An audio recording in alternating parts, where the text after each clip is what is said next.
The Danish media has apologized for the unflattering cartoons of the Prophet Muhammad. This is just kowtowing and catering to these hypersensitive Muslims.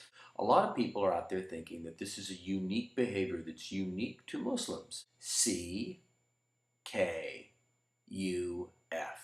They're just letters. They don't really mean anything. Now let's reassemble the letters. F-U-C-K.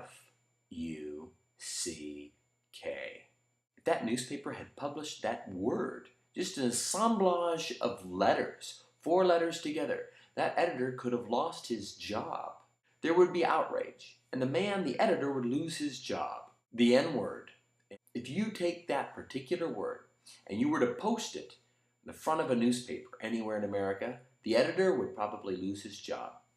Now, the guy probably wouldn't be hunted down and killed, but if he took that same word with him and went down to somewhere like Harlem, a ghetto, lower echelon of society, and was to scream that word out on the street as a white man, he would very likely be killed.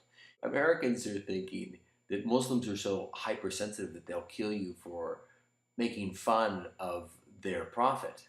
But you can get killed in America for saying the N-word. And it has nothing to do with Muslims, nothing to do with religion. It has to do with people who don't want to be messed with. You're going to find angry Muslims that are ready to kill you over offending their faith. You're going to find angry blacks who are willing to kill you over a slight. You're going to find angry Mexicans, angry whites. If you wear a blue shirt or a red shirt, you can be beaten to death.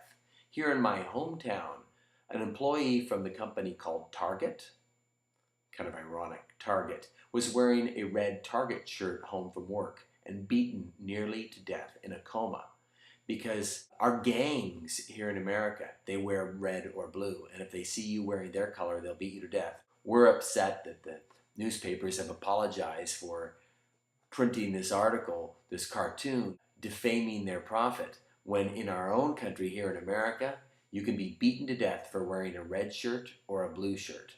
Let's try to find even a closer comparison. There's a perception that Muslims are terrorists. To take terrorism and put it on the Muslim prophet is like taking the spate of child molestations that have plagued the Catholic Church and putting them on the Pope. It would be like the Danish newspaper putting out a cartoon where the Pope was plotting to molest a child. What would happen if the newspaper, the Danish newspaper, had put in a cartoon about the Pope plotting to molest a child?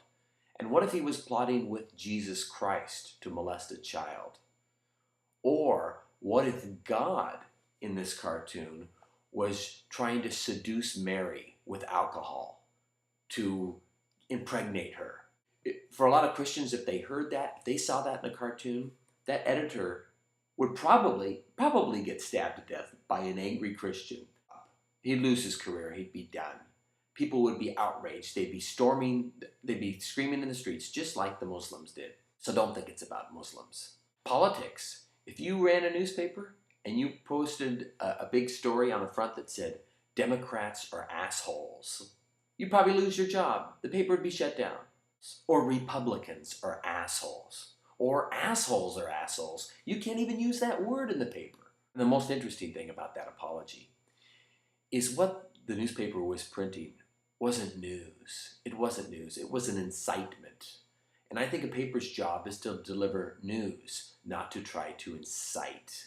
So this was a taunting effort. This was the effort to make news. This was news media creating news by taunting, by using their media as a tool to try to create news. I think an apology is in order if we're going to play by the rules of the way our culture works. An apology to the Muslim community and to the general community. I think it was just in bad taste. As Americans, we hold sacred words, religion, politics, all of these things that many of us are willing to die for, or at least drown you for.